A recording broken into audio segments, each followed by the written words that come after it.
বলেন তো আমরা যেখানে আসছি আল্লাহ আমাদেরকে লাভ দিবে না লস দিবে? লাভটাকে আমার আল্লাহ জানাই দিলেন, ফাউলাইকা ইউবাদদিলুল্লাহু সাইয়্যাতিহিম হাসানাত ওয়া কানাল্লাহু গফুরুর রহিমা। আমার আল্লাহ রাব্বুল আলামিন বলেন, কোন বান্দা যদি আমার কোরআনুল কারীম বিশ্বনবীর হাদিস শোনার জন্য মঞ্চের ভিতরে বসে গেল, তাদের জীবনে যত খারাপ আমলগুলো আছে, মন্দ আমলগুলো আছে, বদ আমলগুলো আছে, ওই সম্পর্কটাই আমলগুলো আমি আল্লাহ রাব্বুল আলামিন নেকির দ্বারা ভরপুর করে দেই, পাল্টায় দেই, পরিবর্তন করে দেই। বলেন সুবহানাল্লাহ। তাহলে এখানে ধৈর্য সহকারে কোরআনুল কারীমের কথাগুলো শোনা লাগবে না? নাই। আল্লাহ রাব্বুল আলামিন এমন একটি পরম এমন একটি আমার আল্লাহ বলে, বান্দারে দুনিয়ার ভিতরে কোন একটা ভাই, কোন একটা বন্ধু যদি একবার ছেড়ে দুবার ডাক দেয়, ওই বন্ধুটা বলে আমার এত ডাকস কেন? বলে না নাই ভাই, একবার দুইবার যদি ডাকাস আমার ভালো লাগে না, আসেন থেকে সরে যা।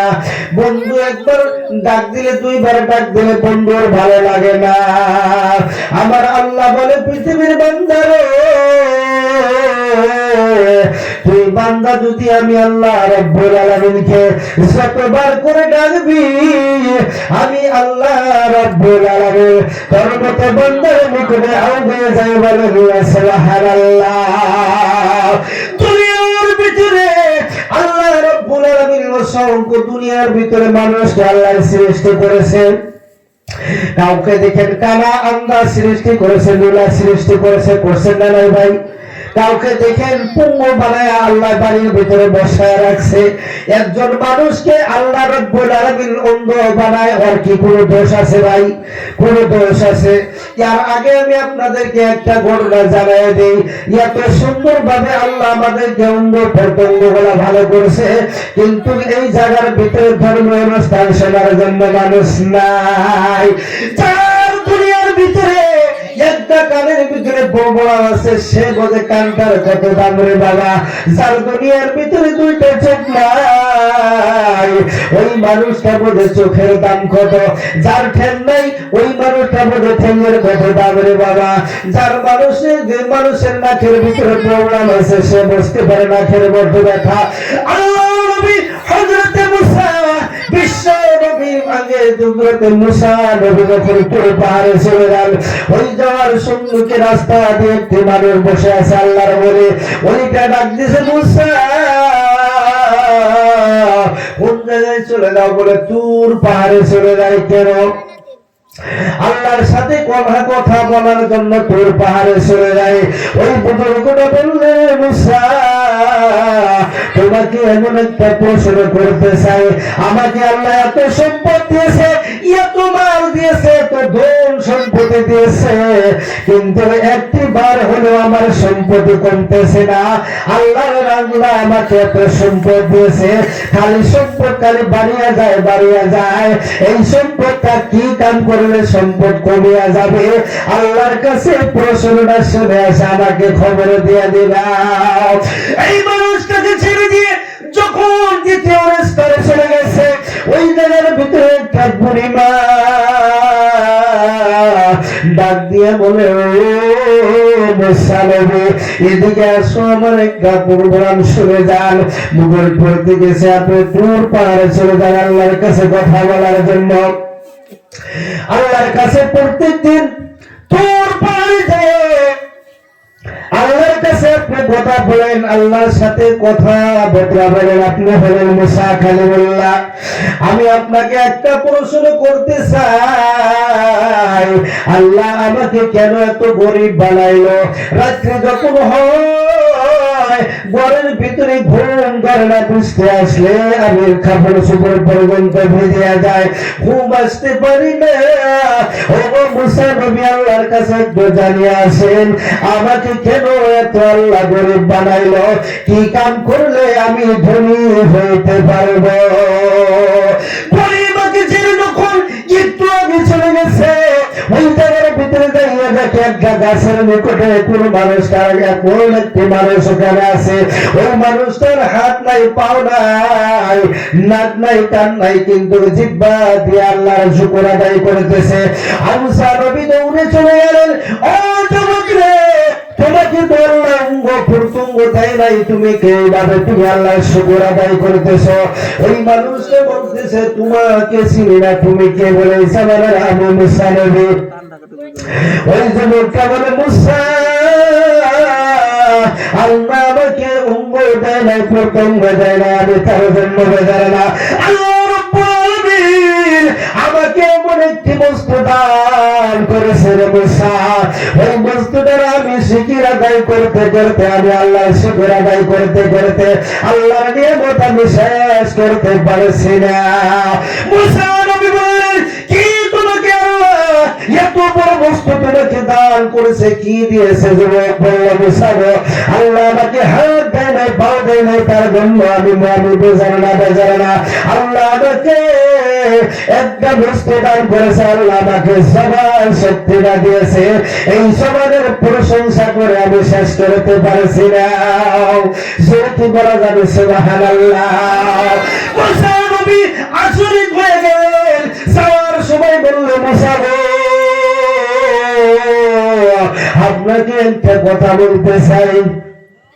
আপনি তোর পাহাড়ে যাইয়া আমার কাছে কথা বলেন, আল্লাহর কাছে কথাবার্তা সব সময় বলেন, কিন্তু মুসা আমি আপনাকে একটা প্রশ্ন করতে চাই। আপনি একটু আল্লাহকে জানিয়ে দিয়েন, আল্লাহ আমাকে বিনা দোষে কেন এরকম অঙ্গ প্রত্যঙ্গ গুলো দেয় নাই? আমাকে তো সহায় বলেছে, আমি যখন এখানে শুয়ে থাকি, কেউ যদি আমাকে খানা খিলাইয়া দেয় আমি খাইতে পারি, যদি মিষ্টি খবর আসে আমাকে যদি কেউ নিয়ে যায় তাহলে আমি ওখানে যাই আশ্রয় পাইতে পারি, আর আমাকে যদি কোনো মানুষ খাওয়াইয়া দেয় তাহলে খাইতে পারি। ও মুসা, আল্লাহর কাছে জানাই দিন আমি কি অপরাধ করেছি আল্লাহর কাছে।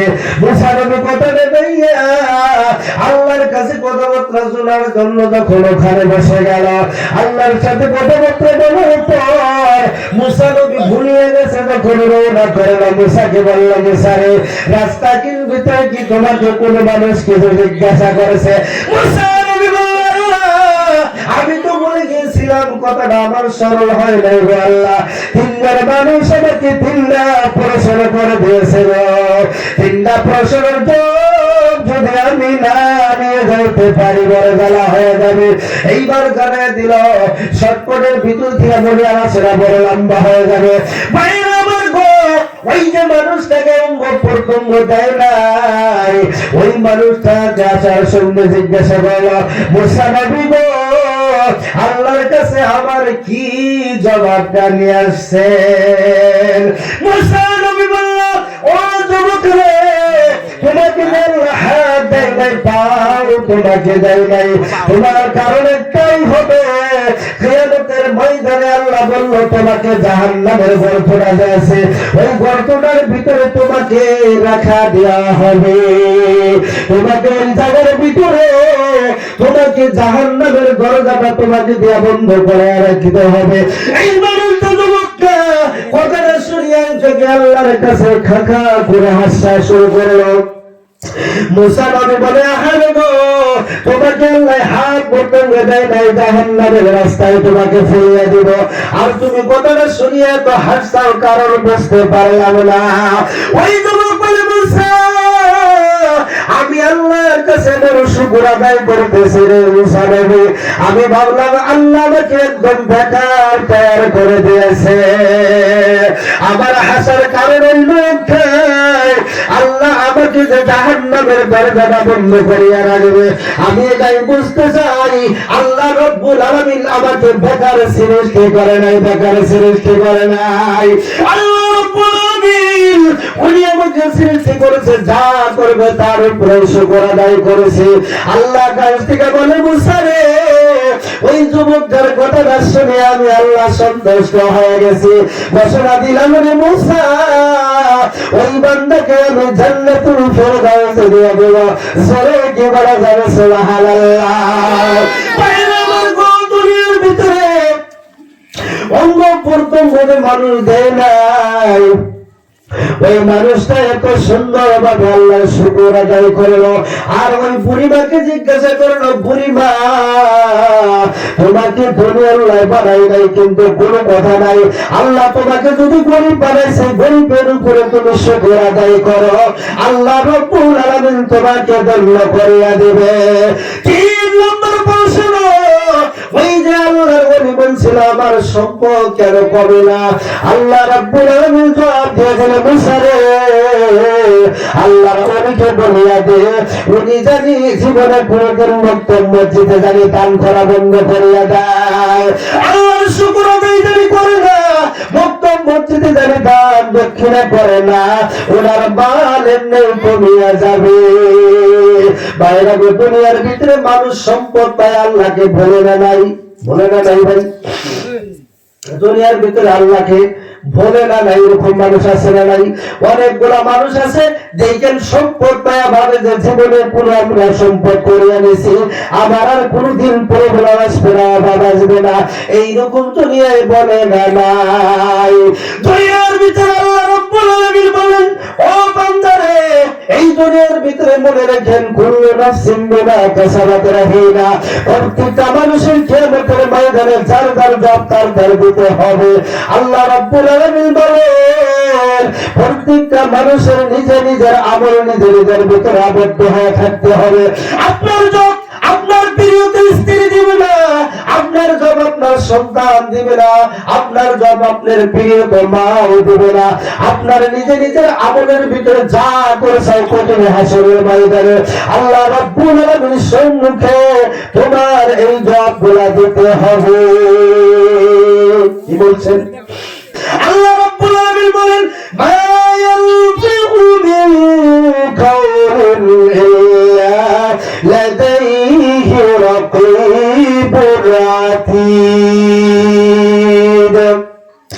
আল্লাহ রাব্বুল আলামিন বলেন যেমন কোনো কথা নাই, ওই কথাটা আমার ফেরেশতা রেকর্ড করতেছে না, তুমি গোপনে করো, গোপনে করে জারি করো, বাতিল করো, যা কিছু করতে চাও, আমার ফেরেশতাগুলো সব কিছুগুলো রেকর্ড করে রাখতেছে।